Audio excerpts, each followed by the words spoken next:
Ens ha agradat molt la iniciativa que ha tingut la UPC, compartir vídeos d'empreses que lluiten contra el malbaratament alimentari i fer ressò cada vegada més d'aquesta problemàtica que hi ha avui en dia.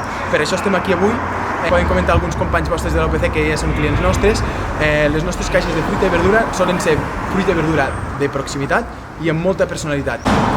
Imperfectus no és un e-commerce normal i corrent com qualsevol que t'envien la fruita i la verdura a casa, sinó que tenim un tret que ens diferencia de la resta, que és que treballem amb fruita i verdura que en principi no és estèticament bonica, segons les grans superfícies o algú que ha dictat que aquella fruita no és bonica, però sí que és totalment apta per al consum.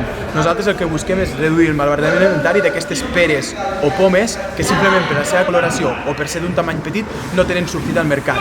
També podem lluitar contra carabasses que per les seves esquerdes ja no són aptes, depèn de quins públics.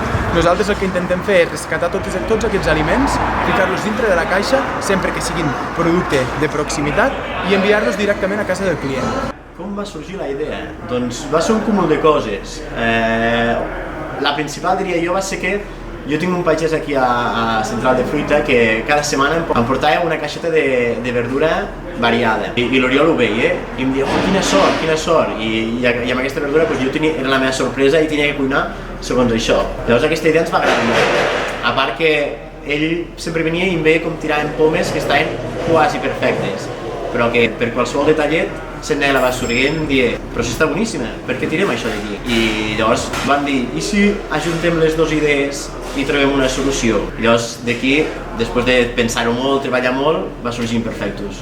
Imperfectus no està lligat a un canvi generacional, ja que és una empresa nova, creada el 2020, però jo soc de família de pagès, tota la vida ens hem dedicat a això, tenim una càmera de fruita, i Imperfectus el que ha fet és donar-nos una forma nova de vendre el nostre producte directament al consumidor.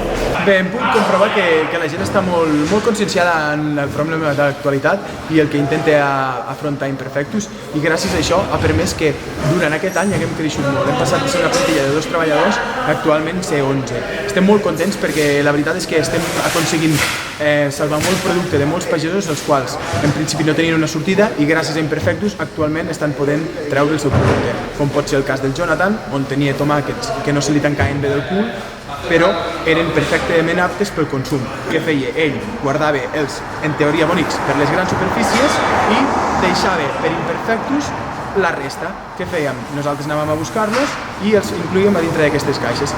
Cas com el Jonathan, hem pogut trobar com el Ramon dels Porros, la cooperativa amb els seus bròquils i 1000 i uns productes més que podem trobar al mercat.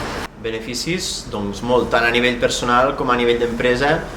Ens ha fet créixer moltíssim professionalment, tenim un equip increïble, hem pogut ajudar a moltes ONGs, a molta gent. Després, el saber que estàs fent un bé pel món, reduir el malbaratament alimentari, reduir el consum de plàstic, tota la gent que hem conegut, està sent una experiència increïble i només he fet que començar.